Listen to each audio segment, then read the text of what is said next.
Эфир нашего телеканала продолжит программу «Актуальное интервью». В студии Иван Лазаренко. Здравствуйте. Почти 67% взрослого населения Якутии вакцинировано от новой коронавирусной инфекции. В городе Якутске эта цифра составляет 71%. Какой процент вакцинации замедлит распространение вируса? Какие титры антител считаются достаточными, чтобы защитить от COVID-19, а также другие часто задаваемые вопросы о вакцинации, мы обсудим с гостем нашей студии. Это Иван Луцкан, главный врач Якутской республиканской офтальмологической клинической больницы, кандидат медицинских наук. Иван Петрович, я тебя приветствую. Здравствуй. Да, добрый день, Иван. Добрый день, телезрители. Ну, до недавнего времени считалось, что коллективный иммунитет, это власти всех уровней нам говорили, может быть достигнут при уровне вакцинации населения порядка 80%. Но в связи с появлением нового штамма омикрон, как-то эти цифры будут меняться, влияет ли он на этот показатель?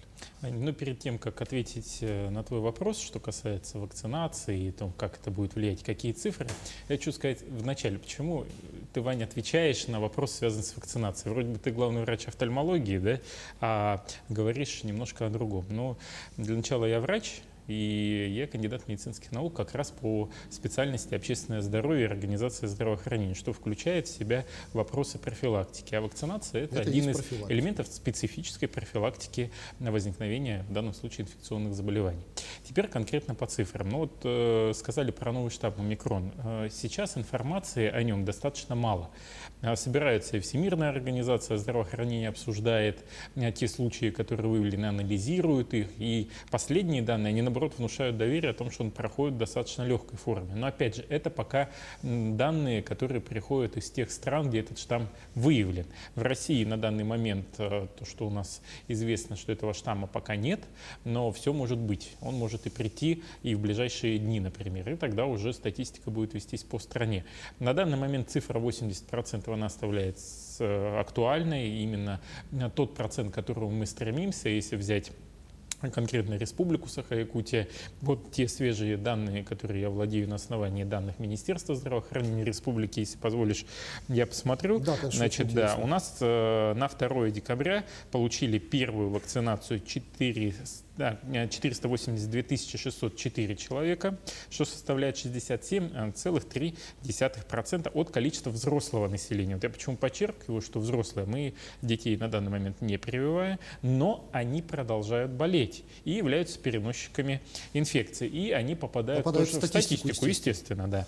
А вот вторую дозу вакцинации получило всего 435 550 человек. Вакцины у нас разные получают люди. Это и Гамковид-Вак, который по-другому называется Спутник Ви, это Эпивак Корона, это Ковивак и Спутник Лайт.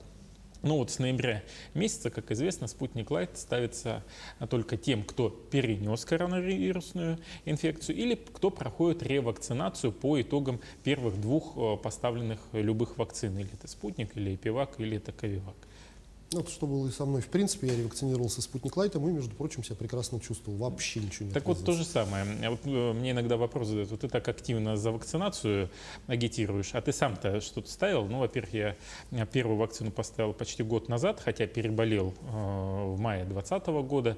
В декабре 2020 года, спустя полгода, я поставил первую Спутник Ви. В январе, значит, вторая у меня была. И ревакцинацию Спутником Лайтом прошел вот в июле этого года. Ну, вот все нормально. И надо отметить, вот есть конкретные примеры, когда я и работал с ковидными больными, когда постоянно с ними сталкивался, я чувствовал, что вирусная нагрузка идет, значит, начинаются какие-то элементы появляться того, что есть катаральные явления, как у нас любят говорить. И потом это все сходило на нет. То есть я не заболевал. Вот это тот пример работы вакцины и личного иммунного ответа в борьбе с этой инфекцией. Вот ты озвучил некоторые цифры по количеству получивших первый и второй компонент. Когда мы даем сводки оперативного штаба, у нас есть еще и данные по количеству вакцинированных лиц старше 60 лет. И в последнее время эта цифра почему-то стала уменьшаться. И появилась информация, что люди старшего поколения менее охотно стали идти на вакцинацию и тем более на ревакцинацию. Ты как врач, как лечащий врач, заболеваемость среди какой категории населения все-таки выше и кому болеть опасней, потому что появлялась информация, и молодые более тяжело переносят вроде как болезнь, потом вроде опять пожилым стало намного хуже ее переносить. Все-таки кому тяжелее?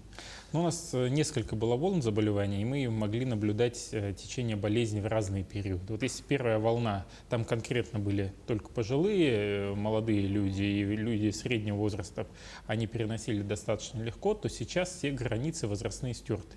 Болеют все.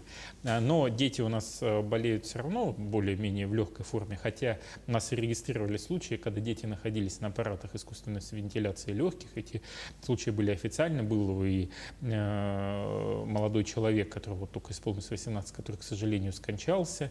То есть вот эти моменты, они все есть. Беременные были, которых, к сожалению, не удалось спасти, потому что течение болезни было очень агрессивное, быстрое, и несмотря на проводимую терапию и все желание врачей спасти пациентку, к сожалению, не удалось.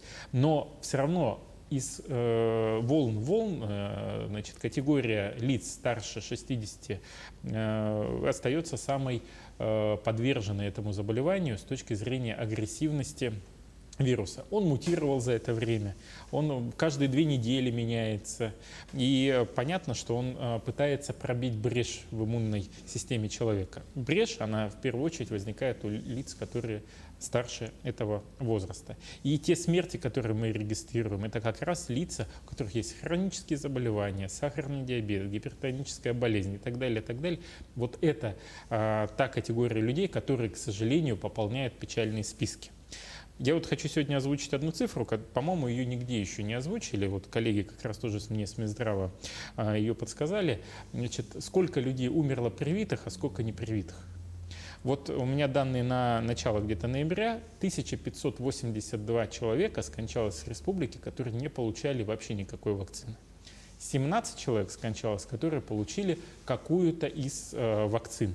При этом прошли полный курс вакцинации. Разница почти в 100 раз. Ну да, где-то так. Это о чем и говорят и научные все исследования. Ведь посмотрите, вот все документы, они те фейковые новости, которые мы чаще всего видим. Говорим, иммунологическая эффективность вакцины 92-93%, ну если взять конкретно спутник. Есть понятие эпидемиологической эффективности. Это когда у человека выработался иммунитет, и эти антитела ему позволили потом бороться с инфекцией. Таких процентов, ну где-то 60-70%, у которых иммунный ответ четко сработал, и они были защищены. Поэтому кто бы что ни говорил, что люди там от вакцины умирают и так далее, но это такой бред, который любят распространять только те, которые не разбираются вообще в принципах профилактики, в принципах вакцинации, как это все протекает. Мы забываем о том, что поставил первую дозу вакцины, должен пройти 21 день до второй. Человек, допустим, на 2-й день после вакцинации заболел, все говорят, виновата вакцина.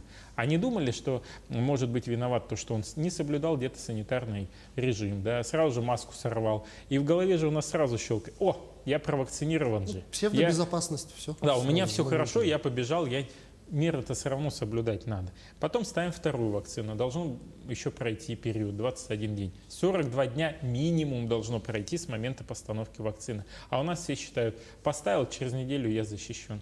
Это далеко не так. И те случаи, которые регистрируются, когда люди скончались в период, когда они только были провакцинированы, в 1-й или 2-й, они все фиксируются.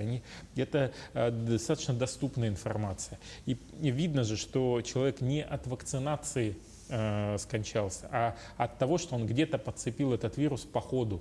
В автобусе, там, не знаю, в больнице тоже в свое время, когда ходил, да, и от родственников. Кстати, у нас семейные контакты являются лидером по заражению. Вот эти вот семейные торжества, юбилеи, особенно когда я вижу, когда у нас люди старше 70 лет любят отмечать юбилеи, собираются, а потом статистика у нас махом растет. Хоть один. И все это потом вот так расползается. И эти случаи, особенно, у нас есть традиция отмечать. Но, к сожалению, эта традиция в данном периоде, пандемийном периоде, она несет определенную угрозу. Вот среди противников вакцинации очень много тех, кто переболел, в том числе, и у них, соответственно, выработались некие антитела, и люди говорят, я уже переболел, вакцинироваться теперь тем более не буду. Вот к вопросу об антителах. При каком уровне антител можно не вакцинироваться, и какой уровень антител очень, скажем так, хорошо действительно все-таки защищает от получения инфекции? Вот ответ на этот вопрос, наверное, не даст сейчас никто, да, потому что есть разные научные исследования. Вот я изучил 5 разных источников научных, которые были опубликованы в международных журналах и в наших отечественных. Вот сейчас есть единица измерения, так называемая БАУ, Binding Antibody Units, да, что означает антитела, связывающие вирус. И вот определяется их общее количество в организме, и говорится, вот в зависимости от того, сколько их, тогда они смогут защитить. И причем цифры разные бывают. Значит, некоторые источники говорят, от 150 БАУ должно быть, чтобы хоть какая-то защита была. А последние источники говорят, что их должно быть 300 и выше. Да, кто-то, вот один из источников говорит, что чуть ли не 600 должно быть вот этих единиц, чтобы какая-то была защита. Но, опять же, у нас всегда слышат антитела, это мы слышим звон, но не знаем, где он. Значит, и у нас, что якобы есть антитела, то все нормально, значит, можно защищаться. Но надо понимать, что анализ на антитела показывает лишь для специалиста показатель того, что вы сталкивались с вирусом и у вас в организме присутствуют антитела. Он не показывает в данном случае количество нейтрализующих антител, он лишь показывает информацию, что у вас было столкновение когда-то с вирусом. А спасет это Хватит количество? ли вам это количество или нет? Никто сейчас эту гарантию вам не даст, ни один специалист.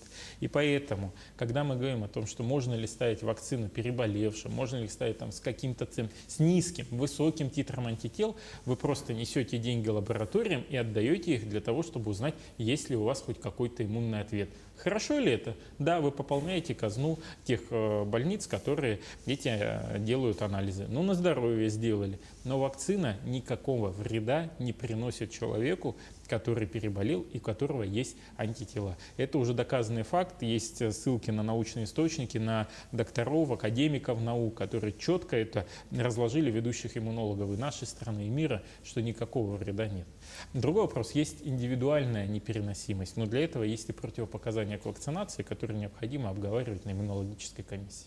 Ну, то есть тут получается, что ревакцинация, к которой сейчас активно призывают власти на всех уровнях, это процедура, скажем так, более обязательная, чем рекомендованная, или есть какие-то случаи, в которых ревакцинироваться не нужно, или есть случаи, в которых ревакцинироваться нужно обязательно?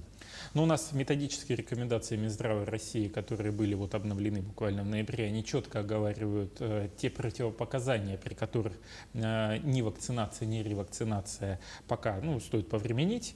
Это наличие острого респираторного или любого инфекционного заболевания, это наличие какого-то воспалительного процесса в острой стадии, это наличие в анамнезе анафилактического шока, например, острой аллергической реакции. Здесь надо уже покопаться и посмотреть. Все, вот этот перечень достаточно узок противопоказаний к проведению вакцинации или ревакцинации. Но понятно, что человек сам для себя должен определить, чего он хочет. Вот у нас там говорят, вот нас везде ограничили. Но ведь, друзья мои, поймите, нас не ограничили в чем-то жизненно не необходимом. Да? Ну что там, торговый центр, развлекушки, да, рестораны, продуктовые магазины свободно. Аптеки свободны. Аптеки свободно. Общественный транспорт свободен. Свободен. Вот все говорят, почему в общественном транспорте, да, у нас что, ковид не передается. Хорошо, что предлагаете? Отменить вообще общественный транспорт, и тогда жизнь в городе станет. Поэтому и выбирается самый оптимальный момент. Да, страдают предприниматели, которые занимаются общепитом. Понятно, упала выручка. Но сейчас ситуация такая. К сожалению, их бизнес не является сейчас первоочередным и самым важным. Но надо немножко потерпеть, провакцинироваться, я думаю, результат не заставит себя долго ждать. Вопрос, почему вакцинированные болеют. Потому что вакцина, она защищает не от заражения, она защищает от тяжелого течения болезни. Вот это надо тоже понимать. Да, они переболеют, но есть шанс, и причем он достаточно высокий, что они не окажутся в реанимации и не пополнят печальную статистику в летальных случаях. Вот это важно. И у меня такие есть знакомые, которые были не вакцинированы, к сожалению, ушли на тот свет. И были те, кто вакцинирован, а потом говорят, спасибо, Вань, что ты посоветовал вакцинацию. Вот чуть-чуть переболел, и все нормально, да? Было, да, небольшое поражение, но и все. А тяжелое течение – это тогда, когда ты оказываешься на реанимационной койке, когда у тебя КТ 3, 4, и тебя подключают к ИВЛ. А когда у тебя температура и небольшая пневмония – это течение средней степени тяжести. Иван, я благодарю тебя за эту беседу. Огромное спасибо, что нашел время и ответил на наши вопросы. Всего доброго, а пациентам здоровья. Это самое главное. Спасибо, Иван. Вы смотрели программу «Актуальное интервью». Но о вакцинации и всем, что с ней связано, мы говорили сегодня с нашим гостем. Это Иван Луцкан, главный врач Якутской республиканской офтальмологической клинической больницы. До встречи в эфире. Берегите себя и не забывайте носить маски в общественных местах.